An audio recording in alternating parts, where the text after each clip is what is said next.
C'est vraiment un privilège d'être ici ce soir pour partager un petit peu ce que Dieu a fait dans ma vie. Et c'est un témoignage que j'aimerais partager avec vous parce que c'est pas vraiment le témoignage de conversion, mais c'est un témoignage que Dieu a fortifié ma foi cet été à travers de sa parole et principalement en utilisant ma fille, Alice. Il m'a montré des choses que moi, avant, je lisais dans la Bible, mais je ne comprenais pas vraiment comment c'était dans la vie pratique de tous les jours. Mais avant de commencer, j'aimerais demander à une femme de prier, de mettre ce soir dans les mains du Seigneur.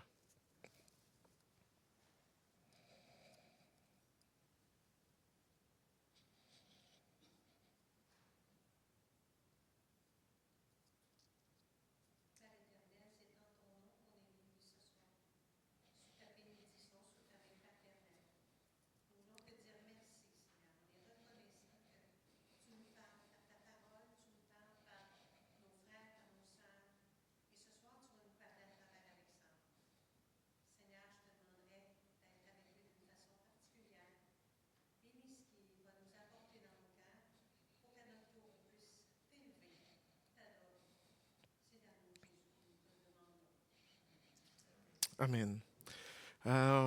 Pourquoi j'ai demandé une femme? Parce que ma femme aussi fait partie de ce témoignage et vous allez voir comment c'est important le rôle de la femme, principalement d'une femme biblique.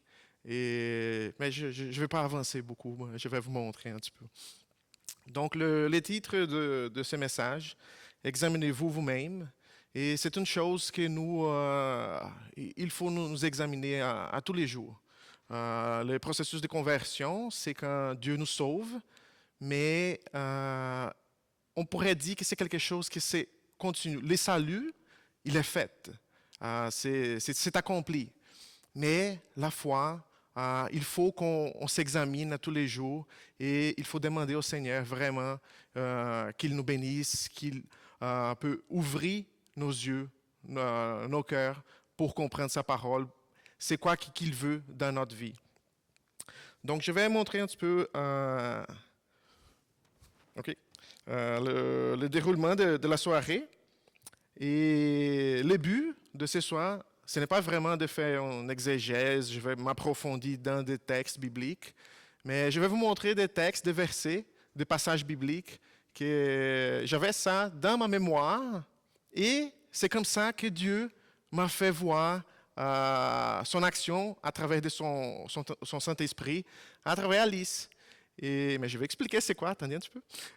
Mais c'est comme ça que Dieu nous parle, à travers sa parole, la Bible. C'est pour ça qu'elle est vivante. Et aussi, je sais que vous, comme Église, vous allez m'encourager ce soir et vous n'allez pas partir avant minuit. Donc, je sais que vous avez gagné 1 heure aujourd'hui, donc c'est correct si on dépasse 1 heure. Non, je vais essayer de finir à 8 heures. Et aussi, une autre chose que je vais faire, je vais poser beaucoup de questions. Mais je ne veux pas de réponses. Okay? Les réponses sont à vous. Mais si vous sentez dans le cœur que c'est un moment que vous êtes en train de réfléchir, n'ignorez pas ça. Répondez au Seigneur. Okay? Donc, je vais poser beaucoup de questions. À la fin, on va faire comme un résumé des questions que je vais poser pendant la prédication. Et on va vous montrer comment c'est important vraiment de nous examiner à nous-mêmes. Et je vais commencer. Je vais expliquer un peu le contexte du témoignage, de la situation qui s'est passée cet été. Je vais parler des aspects de notre relation avec Dieu, aussi comme papa et fille. Donc, Dieu m'a parlé vraiment d'une relation entre moi et Alice parce que Rafaela est partie pendant 5 semaines à Ottawa pour faire un cours d'anglais. Et j'étais toute seule avec Alice pendant 5 semaines. Donc, c'était vraiment un défi, mais c'était un moment très spécial où Dieu m'a fait voir la relation avec ma fille. Et il m'a montré comment ça serait la relation, moi et mon Père Céleste. Moi et Dieu, Donc, j'ai fait beaucoup d'analogies à ces moments-là, mais toujours en revenant à la parole de Dieu. C'est pour ça que Dieu m'a frappé de cette façon, pour me montrer des choses qu'avant, je lisais plusieurs fois, et cette fois-là, c'était spécial. Donc, on va parler un peu de temps de qualité, de dépendance, intimité, sur la prière, l'adoration. Comment appliquer ça dans notre vie, dans notre relation avec Dieu. Et aussi, à la fin, on va participer de ce moment du repas du Seigneur, que c'est un moment aussi pour réfléchir, pour nous examiner, pour penser à ce quoi que Christ a fait sur la croix pour nous. Donc, pour commencer, c'est ça, mon nom est Alexandre Malta. J'ai dit qu'on est presque québécois, on n'est pas maltais, avec IS à la fin. Donc, moi, ça ne semblait pas, mais j'ai 33 ans. Et, parce que tout le monde a dit que j'ai 22, mais non, ce n'est pas vrai. C'est plus que ça. Et nous, on vient de ces pays-là, du Brésil. C'est le pays jaune ici. Et dans l'Amérique du Sud, on parle portugais là-bas. Et c'est un pays connu comme catholique principalement. Mais il y a une croissance énorme de l'Église protestante dans ce pays. Mais malheureusement, c'est un pays qui est, comment je pourrais dire ça, il y a beaucoup de croyances différentes, un mélange de croyances. Et ça se fait que la foi vraiment basée sur la parole, c'est rare. Donc, finalement, c'est un champ missionnaire aussi, le Brésil. Moi, j'étais sauvé par la grâce de Dieu en 2000. Je suis marié avec Rafaela depuis mars 2008.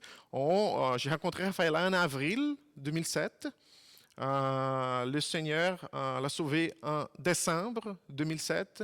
On s'est marié en mars 2008. C'est pas long, hein? 11 mois après ça. Alice est née en mai 2011. On est arrivé au Canada en septembre 2012. Donc, on vient de faire 3 ans ici au Canada. Et on vient ici à l'église depuis février et mars 2014. Donc, ça fait quand même 1 an et 8 mois d'environ. Et pour commencer, je vais expliquer un peu la situation. Comme j'ai dit, Rafaela est allée à Ottawa pour passer 5 semaines. Elle a gagné une bourse du gouvernement pour étudier anglais. On est arrivé ici au Canada, on parlait mal français, mais grâce à Dieu, à cause du besoin, on s'améliore quand même. Mais Rafaela ne parle pas anglais. Et on a dit, écoute, c'est une bonne raison peut-être pour aller étudier un peu d'anglais, pour trouver un bon emploi. Et elle a gagné cette bourse-là pour aller. Et quand on a reçu la nouvelle qu'elle allait à Ottawa, ma première réaction, c'était « Yes! Je vais avoir 5 semaines de vacances. » Mais, tout après, je me suis rendu compte que, oups, peut-être c'est pas la bonne façon de penser. Je devrais dire, écoute, 5 semaines sans elle, ça va être les carreaux chez nous. Alice, comment je vais brosser les cheveux. Donc, il y avait beaucoup de choses. J'ai dit, non, mais ça va être bon quand même. Mais pourquoi que je pensais de même? Parce qu'écoute, on n'est pas parfaite. Donc, moi, j'étais dans une période creuse dans ma vie, dans ma relation avec Dieu. Et je commençais à me plaindre de beaucoup de choses que ma femme faisait. Mais moi, je dis, écoute, ça n'a pas de bon sens. Il faut qu'elle soit la femme biblique. Et je dis, écoute, une des choses, je dis, elle va passer 5 semaines à Ottawa, mais c'est ça les détails. Enfin, là, à la maison, ce qu'on fait, c'est que j'ai demandé la permission avant de parler, c'est sûr. Mais ce qu'on faisait, on est vraiment occupé à cause des études, de travail, Alice. Donc, normalement, on laissait des choses à faire dans la maison, les ménages, pour samedi.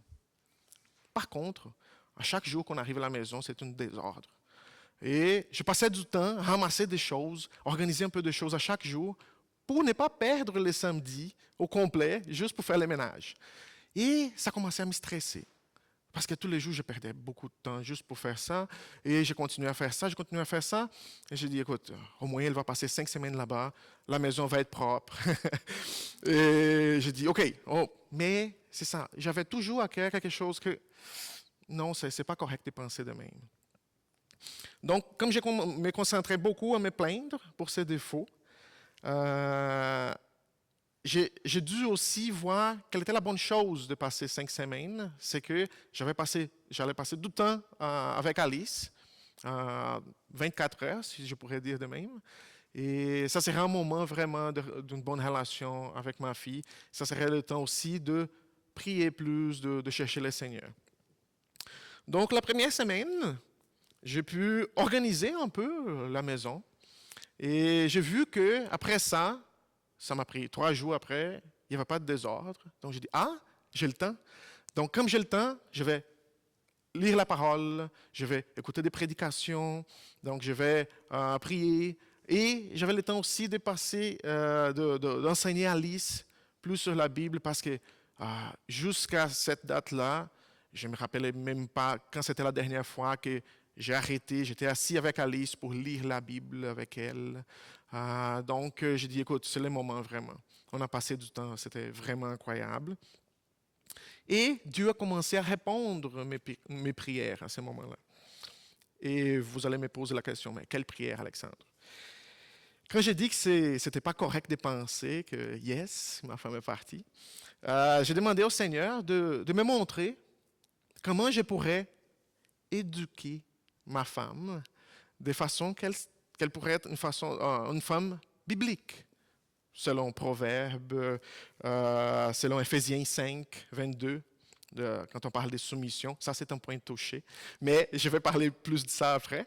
Mais j'ai dit, écoute, comment Dieu veut me montrer ça pour que j'enseigne Raphaëla à faire ça? Parce que j'ai essayé avant. J'ai dit, écoute, Raphaëla, c'est comme ça. Proverbe parle que c'est une femme virtueuse. Elle travaille sans arrêter. As-tu compris? Donc, et c'était de même. Hein? Mais par contre, c'est ça que Dieu commençait à répondre à mes prières. Il a commencé à montrer que les problèmes n'étaient pas avec Raphaëla. Les problèmes étaient avec moi. On va y arriver. Donc, Dieu commençait à utiliser Alice. Comment Dieu a commencé à utiliser Alice? Comment faire ça? Donc, on a commencé à avoir les temps de qualité. Donc, j'avais plus de temps pour, comme j'ai dit, presque 24 heures. Au moment qu'Alice se lève, je suis là, je laisse Alice à l'école, je reviens. Donc, on était ensemble tout le temps. Et quand tu passes beaucoup de temps avec une personne, tu commences à connaître cette personne mieux. Et tu commences à voir que la relation n'est pas parfaite. Pourquoi? Parce que nous, on n'est pas parfaite. On a des péchés. Ma fille, elle a des péchés. Donc, c'était compliqué. Première semaine. Écoute, Alice, peux-tu m'aider ici? Non. Mais comment ça? Alice, peux-tu aider papa ici? Non, papa, j'écoute la TV, quelque chose. Je dis, ben, voyons donc. OK. Mais c'est comme ça qu'on commence. Ça ne veut pas dire que je n'ai pas eu une relation avant avec ma fille. Oui, mais je n'étais pas à 100%, si je pourrais dire comme ça, parce que je savais toujours que Raphaëla était proche. Donc, si j'avais besoin de quelque chose, je pourrais demander à Raphaëla. Et comme j'ai dit, la relation, est-ce qu'on peut considérer que c'est une relation parfaite entre parents et enfants? Non. Donc, Dieu commençait à me parler. Est-ce que ma relation avec Dieu est une relation parfaite? Non plus. Mais pas à cause de lui, mais plus à cause de moi. Et je commençais vraiment à essayer de comprendre comment Dieu voulait utiliser Alice. Et j'ai commencé à faire attention. J'ai commencé à prier dans ce sens. J'ai dit, dire, Dieu, si tu commences à me montrer vraiment comment je dois me relationner avec ma fille, ça peut être vraiment un bon exemple pour que je vois comment est ma relation avec toi. Et c'est quelque chose qui s'est passé. Dieu m'a parlé à chaque instant. Je vais essayer de petits exemples pour ça. Je n'ai pas le temps de faire ça de 5 semaines, mais vous allez voir quand même que la parole est vivante et on peut utiliser ça dans notre vie aujourd'hui. Quand on dit qu'on passe 24 heures avec quelqu'un, on dit que peut-être c'est facile à aimer une personne. C'est quoi aimer? C'est un sentiment ou c'est plus une action? C'est plus, ça dépend de la volonté. Un grec, agapao, pour l'amour, c'est quelque chose c'est vraiment une action. C'est volontaire. C'est quelque chose que tu dis, moi, je décide d'aimer. Et je dis, c'est ma fille. C'est facile à aimer, c'est ma fille.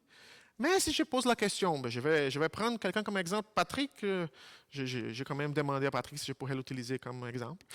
Mais j'ai dit, Pat, peux-tu me prêter Laurie-Ève pendant 5 semaines pour rester avec nous?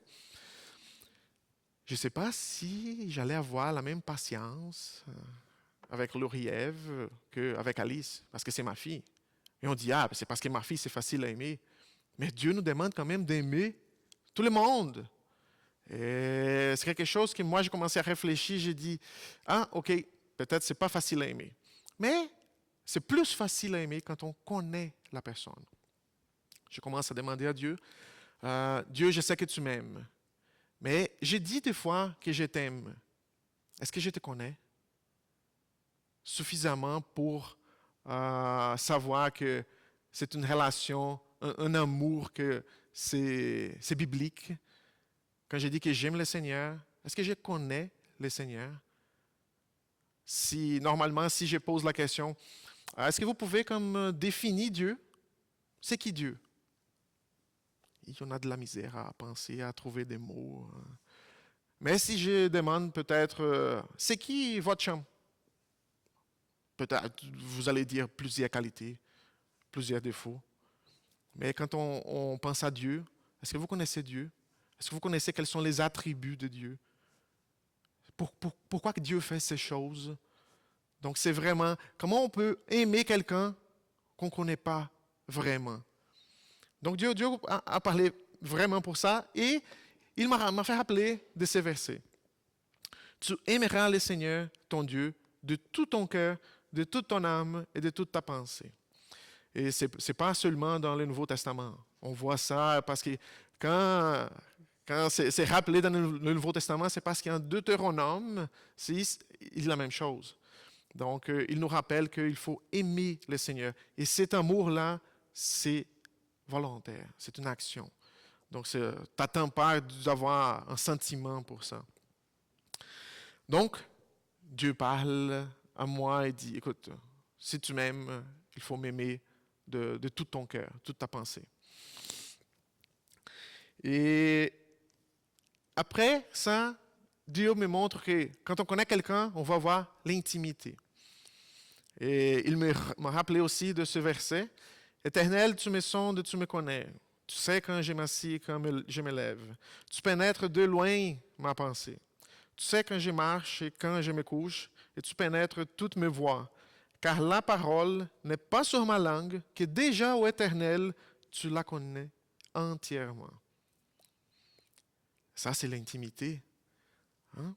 Dieu nous connaît d'une façon que, avant de parler, il sait déjà. On peut parler des fois à nos maris, nos femmes. On connaît tellement que quand ta femme te regarde comme...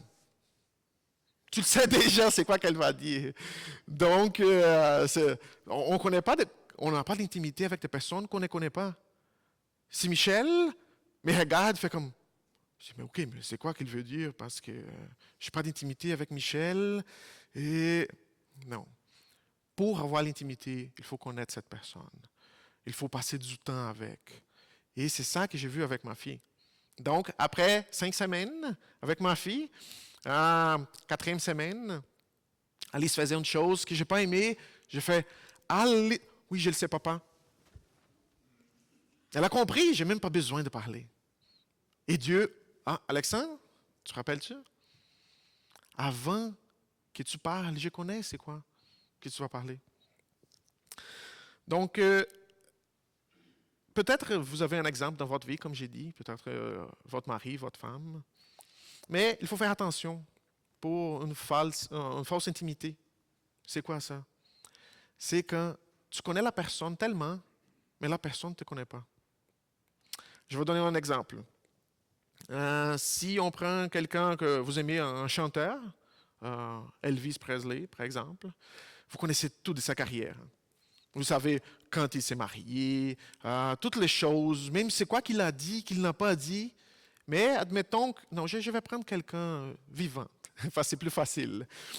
Mais vous savez quand même que quand vous connaissez une personne et vous arrivez à cette personne, vous dites hey, ça va? Hey, ben, est-ce que ça va bien avec toi? Ben, c'est qui? Je ne te connais pas. Mais tu connais tout de cette personne. Je vais prendre l'exemple de Patrick, encore une fois. Okay? Mais je connais Patrick. Mais admettons que je ne connais pas Patrick. Je suis ici à l'église plus d'un an. Mais j'aime tellement la façon que Patrick parle. J'aime tellement la façon que je dis, écoute, Patrick, il me semble qu'il est un bon gars. Je vais essayer de savoir c'est qui ses parents. Donc je commence à savoir ici à l'église qui sont ses parents, où il habite, quelle auto qu'il a. Je dis, j'aime tellement Patrick que je vais acheter une maison dans la même rue que Patrick pour que je puisse le voir. Dans ma chambre, la fenêtre, je vois la maison à Patrick. Et à un moment donné, après 2 mois, je vois l'heure que Patrick sort pour aller travailler, l'heure que Patrick arrive, c'est quoi que Patrick fait, où est-ce que Patrick fait de l'épicerie, parce que je vois le sac. Et Patrick dit, hey, écoute, il y a quelqu'un qui a acheté une maison ici dans la rue, ça fait 2 mois, je pense qu'il va à l'église, je vais y aller parler, il aime ça, connaître les gens. Donc, il arrive chez moi, et j'ouvre la porte, je dis, hey Patrick, ça va bien? Il dit, oui. Eh bien, rentrez. Hey, comment ça va ta fille? Ça va mieux? Ah, oui. Hey, j'ai beaucoup aimé les rideaux que tu as achetés chez Sears. Oui. OK. Dans ma tête, je connais tellement Patrick qu'il a une intimité. Mais Patrick ne me connaît pas. Dieu, il nous connaît tellement, mais si on ne connaît pas Dieu, quelle sorte d'intimité qu'on a avec Dieu? Il faut faire attention à ça. Et Dieu m'a frappé vraiment en utilisant Alice. C'est une drôle de relation, hein, si on pense de même. J'ai dit, hey, Patrick, c'est mon chum. Patrick, tu connais-tu Alexandre? Oui, il va à l'église 2 fois. Mais pour moi, il est mon chum. C'est pas la réalité, je connais Patrick un peu. Et après ça, on parle de dépendance. L'intimité, la relation fait qu'on va avoir une dépendance de Dieu. Alice demandait à un moment donné si elle pouvait aller faire pipi. Elle écoutait la télé, la TV, elle disait, papa, est-ce que je peux faire pipi? Ben, vas-y, voyons. Papa, on arrête pour manger et je prépare la bouffe, je mets le plat sur la table, Alice prie. Après qu'elle finit de prier, elle dit, papa, est-ce que je peux manger? Ben voyons si la bouffe est là, c'est pour manger. Dans l'auto, on s'en va, Alice fait, papa, est-ce que je peux fermer mes yeux pour dormir? Alice? Oui, pas besoin de me poser la question. Ouh. Et Dieu utilise Alice encore une fois. Est-ce que moi, dans ma relation avec Dieu, toutes les initiatives que je prends, je demande à Dieu son approbation? Quand Alice fait ça, c'est quoi qui arrive quand moi, je demande à Dieu, Dieu, est-ce que c'est ta volonté que je fasse telle chose? Quand Dieu nous répond, on sent la sécurité. Si je dis à Alice, oui, si Alice demande, papa, est-ce que je peux sauter d'ici du sofa? Si je dis oui, elle va avoir la sécurité. Peut-être ça va faire mal. Si ça fait mal, c'est quoi qu'elle va dire après? Mais papa, tu dis pour oui que oui, je pourrais sauter. Alice, elle sent la sécurité. Et moi, j'ai une responsabilité. Dieu, il ne nous permet pas, il ne permet pas que quelque chose arrive dans notre vie si ce n'est pas dans sa volonté. Et sa volonté, elle est bonne, est parfaite, est agréable à nous. Mais il permet quand même des choses qui arrivent. Si les choses arrivent dans votre vie, dans ma vie, ce n'est pas pour rien. Il a permis que ces choses arrivent. Mais c'est dans sa volonté. Et ça m'a fait penser, j'ai dit, écoute, j'avais des choses qu'avant, je ne demandais pas à Dieu, parce que c'était je ne demande pas à Dieu si je vais utiliser la chemise blanche, la chemise jaune. Oui, c'est vrai, tu n'as pas besoin vraiment d'arriver pour demander Dieu, est-ce que tu veux que j'utilise la chemise blanche, la chemise jaune? Mais Dieu, est-ce que la chemise que je vais utiliser, c'est pour te glorifier? Est-ce que les vêtements que je vais utiliser, c'est un bon témoignage de toi dans ma vie? Des fois, c'est la façon qu'on pose la question, quelle manière qu'on va poser la question, parce que toutes les choses, on doit faire pour la gloire du Seigneur. Quand on parle de dépendance, à ce moment-là, Dieu m'a rappelé de ces versets. Soit donc que vous mangez, soit que vous buviez, c'est que vous fassiez quelque autre chose. Faites tout pour la gloire de Dieu. Et on est tellement habitué des choses qu'on dit, quand c'était la dernière fois que vous avez bu un verre d'eau pour la gloire de Dieu? Excusez-moi, je vais profiter. Et c'est quelque chose que nous, on s'habitue vraiment parce qu'on est vraiment bénis ici au Québec, hein, au Canada. Il ne nous manque pas beaucoup de choses. Donc, si quand on a des besoins, c'est vraiment à ces moments-là qu'on va aller chercher Dieu. Mais des fois, on oublie quand on est bien. Donc, la chose que Dieu me parlait, c'est initiative. C'est toujours Dieu le premier. Quand je veux faire quelque chose, quand un projet vient dans ma tête, en volonté dans mon cœur, je dis, est-ce que c'est Dieu que je cherche d'abord, avant pour savoir s'il veut ça? Et comme j'ai dit, tu vas avoir la sécurité une fois que tu mets ça dans les mains du Seigneur. Parce que Dieu, il est notre Père. Il ne veut pas permettre des choses qui arrivent dans notre vie si ce n'est pas dans sa volonté. Et après ça, une chose vient à l'autre. Comment tu te tornes dépendant de Dieu, comment tu parles à Dieu, c'est par la prière. Donc, Dieu m'a rappelé, prier sans cesse. 1 Thessaloniciens. Et peut-être vous pouvez voir, vous pouvez remarquer que ce sont des versets qu'on entend toujours. Et moi, j'ai un problème, principalement en français, de me rappeler de versets en français. Normalement, je me rappelle de versets en portugais et je vais essayer de traduire pour expliquer à quelqu'un. Des fois, la traduction n'est pas bonne. Et c'est une chose que Dieu commence à travailler en moi. Maintenant, j'essaie de prier en français. Je fais tout ça en français et Dieu m'a rappelé ça en français quand même. Et c'était vraiment bien parce que c'est une chose que avant, je pensais prier sans cesse. Écoute, c'est difficile. Hein? On prie 1 minute, on arrête. Écoute, je ne suis pas capable de passer 10 minutes en prière. Mais ce n'est pas ça que le verset dit. Les commentaires bibliques du chercheur, il dit exactement ça, okay, sur ces versets. Prier continuellement ne signifie pas prier sans arrêt, mais prier chaque fois que c'est possible. L'expression sans cesse, en grec, adialeptos, était utilisée pour désigner une toux sèche et opiniâtre. Et voyons les Français, opiniâtre, c'est quoi ça? Je suis allé dans le dictionnaire, et Larousse, il dit, qui est durable dans son état, qui persiste. Paul parlait ici de maintenir, dans la mesure du possible, une communion incessante avec Dieu au sein de nos activités quotidiennes, pendant lesquelles notre concentration est souvent brisée. Donc, ça ne veut pas dire que tu vas passer 1h30 en prière d'un shot.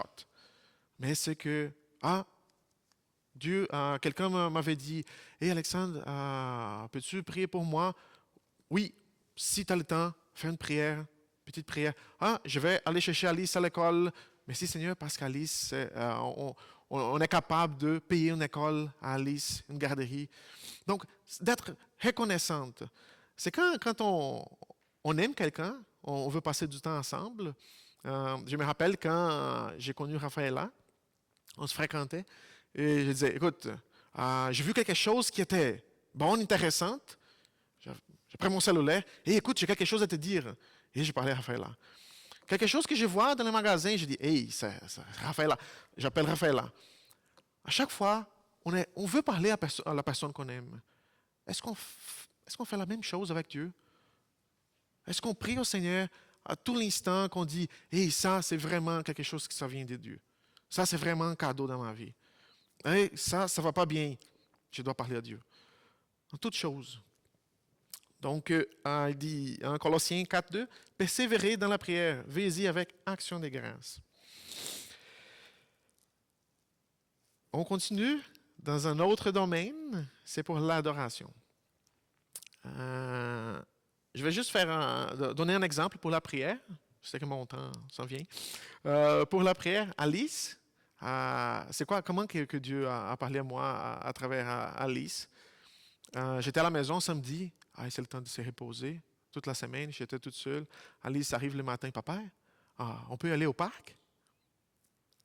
Je dis, Alice, pas tout de suite, OK? OK. 15 minutes après, papa, je peux y aller au parc? Alice, peut-être plus tard, OK?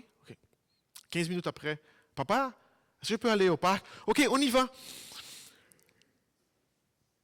Dieu, il nous donne un bon exemple aussi dans la Bible. Quand l'exemple de la femme avec le juge, il dit, écoute, quand il répète, c'est pas parce qu'elle est tannante, mais c'est parce qu'elle va prier, elle va demander à son Père quelque chose qu'elle veut vraiment. Est-ce qu'on prie vraiment à tout l'instant? On se rappelle de continuer à prier pour demander au Seigneur. C'est quelque chose que Dieu a parlé. C'est incroyable. Et pour l'adoration, Dieu m'a rappelé de ça. Venez, prosternons-nous et humilions-nous. Fléchissons les genoux devant l'Éternel, notre Créateur. Quand Alice arrive, il dit, papa, tu es le meilleur papa au monde. Ça fait réchauffer le cœur. Hein? Papa, tu es le plus fort. Comme c'est bon. C'est une espèce de louange, ça, c'est un genre de louange. Et quand Alice voit que moi, j'ai de la joie pour ça, elle voit que moi, j'ai accepté la louange et elle revient plus heureuse. Son sourire augmente après ça. Je dis, Alice, papa est contente. Et pour ça, Alice est plus contente. Quand on loue le Seigneur, en vérité, on sent la joie dans notre cœur. Parce que Dieu, il accepte quand c'est en vérité. Et c'est quelque chose c'est une des questions que je pose pendant ma prédication. Et ça me touche vraiment. Et combien de fois qu'on dit au Seigneur qu'on l'aime beaucoup? Combien de fois qu'on dit, Père céleste, tu es le roi des rois, tu es le Seigneur, qu'on donne de louanges à Dieu par jour. Et en plus, on dit, non, mais on chante des chansons à l'église, c'est de l'adoration, de la louange, et je vais toucher dans un point que c'est quand même compliqué, mais ça parle beaucoup pour moi. Quand on va chanter une chanson qui dit « Crucifié avec Christ », parce que si je vis, ce n'est plus moi qui vis, c'est Christ qui vit en moi. Est-ce que ça, c'est la vérité? Il faut qu'on pense à ça parce que je vais faire une analogie, OK? Parce que c'est facile de comprendre avec nous. Si moi, je coupe mes cheveux, je fais couper mes cheveux, et je sais que c'est pas bon. OK? C'est laid. Je me regrette tellement d'aller couper mes cheveux. Et je dis, écoute, je n'ai pas de choix, je n'ai pas beaucoup de cheveux pour arranger ça. Il faut vivre avec. J'ai dit, je vais peut-être cacher. J'utilise une casquette, mais je vais à l'église. J'utilise pas une casquette à l'église. Et j'arrive, et quelqu'un arrive et dit, « Hé Alexandre, c'est beau, hein? » Deux choses peuvent arriver. Ou je vais demander, en bon québécois, « Tu me niaises-tu? » Je sais que c'est laid. Ou une autre chose, je vais penser, je reste en silence, je dis, cette personne, peut-être, elle n'est pas franche avec moi. Peut-être ça serait mieux qu'elle reste en silence, parce que je sais que c'est laid. Ce n'est pas la vérité. Quand on chante au Seigneur et on dit qu'on est crucifié avec lui, ce n'est plus nous autres qui vivons, peut-être la réaction de Dieu, c'est quoi? Peut-être c'est mieux rester en silence, réfléchir à ces moments. C'est le moment de réfléchir pour savoir comment tu vas adorer le Seigneur. C'est en vérité. Écoute, je parle pour moi, hein? Parce qu'à chaque fois que j'écoute cette chanson-là, je fais, wow, est-ce que c'est en vérité ça? On continue.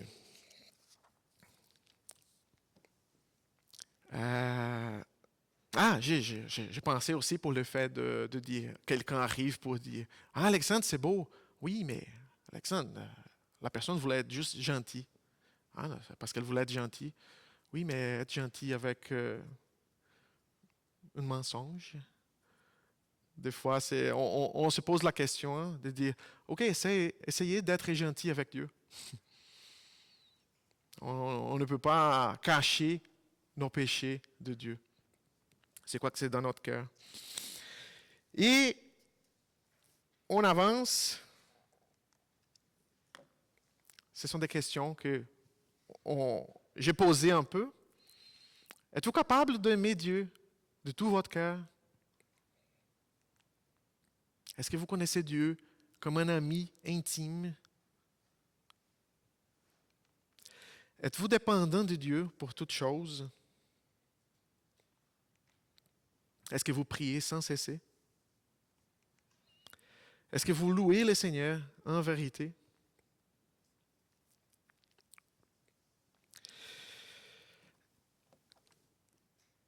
Alors, avec toutes ces questions-là, Dieu a répondu mes prières.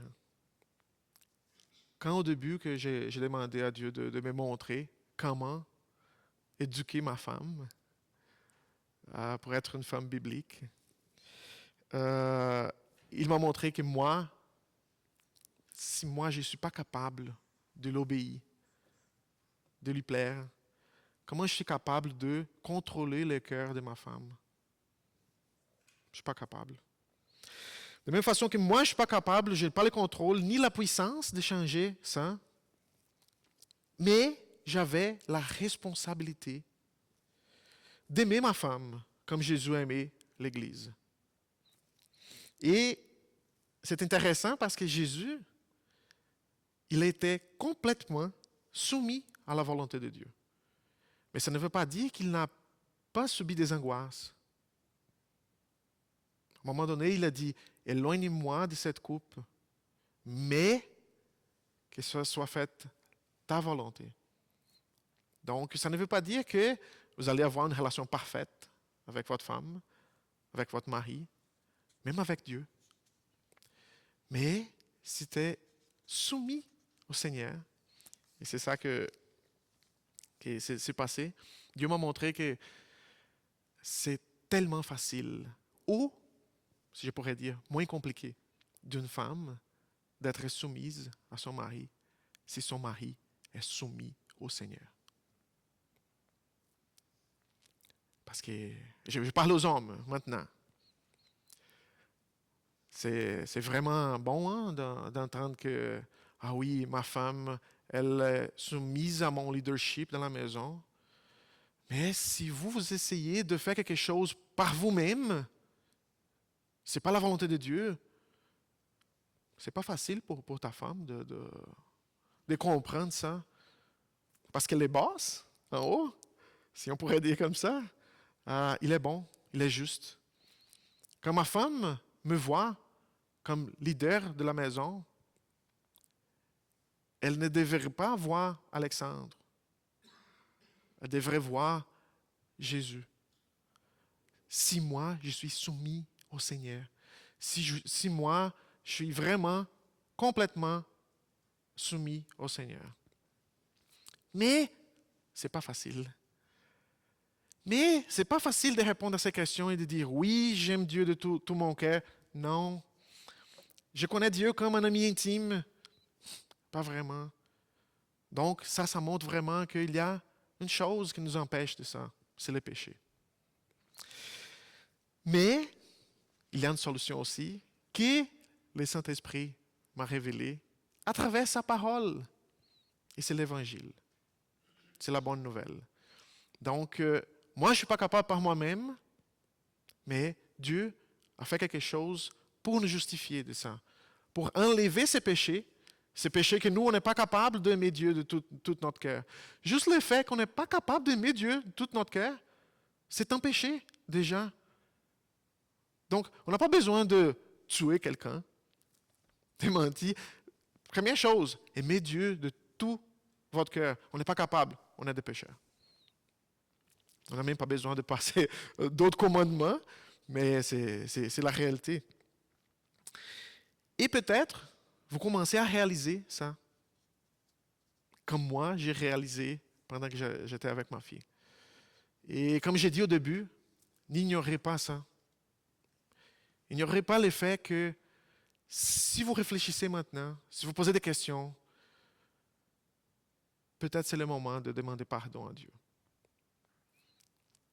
Juste pour vous expliquer que quand je suis allé chercher ma femme à Ottawa, après les 5 semaines, et je demandais pardon à ma femme pour ne pas être l'homme biblique que je devrais être. Que moi, je n'étais pas soumis au Seigneur à tous les moments. On a eu quand même presque 3 heures de conversation. On a pleuré ensemble. On a prié ensemble. On s'est pardonné ensemble. Je pourrais dire que depuis ce temps-là, je ne vois pas de désordre à la maison. Je n'ai pas besoin de demander rien. Je n'ai pas besoin de dire à ma femme qu'elle doit m'aider comme une femme biblique. Juste pour le fait qu'elle voit que moi, je suis soumis au Seigneur, au roi des rois. Elle n'a pas de choix. Et ça, c'est vraiment réconfortant parce que ça ne demeure pas en nous l'espoir. C'est toujours en Dieu. C'est par la grâce. Et comme j'ai dit, l'Évangile qui m'a montré ça, l'objectif de l'Évangile n'est pas de vous offrir une possibilité d'une bonne vie ou de recevoir un paquet de bénédictions dans cette vie-ci, mais de savoir que le salut, comme j'ai dit, est accompli. C'est fait. Un Jésus, pour ceux à qui Dieu se révèle en écoutant sa parole, la Bible. Il touche notre cœur avec le Saint-Esprit pour nous convaincre de péché. Comme moi, je suis convaincu complètement. Pourquoi? Pour qu'on croie en Jésus seulement et qu'on va se repentir de tous ses péchés. Il nous justifie devant Dieu pour avoir payé les prix pour nous. Tout ça, écoute, je ne suis pas capable d'aimer Dieu. Je ne suis pas capable de plaire à Dieu. C'est quoi mon destin? Ça devrait être la condamnation. Parce que Dieu est bon et Dieu est juste. Mais par la grâce et par son amour, il a envoyé son Fils Jésus. Et de cette façon, il nous régénère. Oui, c'est un miracle. Hein? Le fait de la conversion, le fait que Dieu va nous choisir, va aller chercher et changer un cœur sale, rempli de péchés. Moi, je considère un miracle dans ma vie. Parce que, écoute, comme j'ai partagé à Pat, je considère quand même un miracle tel comme la création du monde. Dieu a créé le monde à partir de rien. Mais il a pris un cœur sale, rempli de péchés. Il l'a transformé, il m'a donné un nouveau cœur. C'est un miracle, ça. Si Dieu est puissant pour changer mon cœur, il est puissant pour changer votre cœur aussi. Ça, c'est sûr. Peut-être vous passez un moment difficile et vous n'avez pas le goût de chercher le Seigneur pour ça. Peut-être vous êtes dans le bonheur maintenant et vous avez oublié le Seigneur. La joie, peut-être, n'est plus visible en vous. Mais dans le fond, vous êtes conscient de cette situation où vous venez de réaliser ça avec cette parole. Comme j'ai dit, n'ignorez pas ça. Peut-être c'est le Saint-Esprit que vous parle.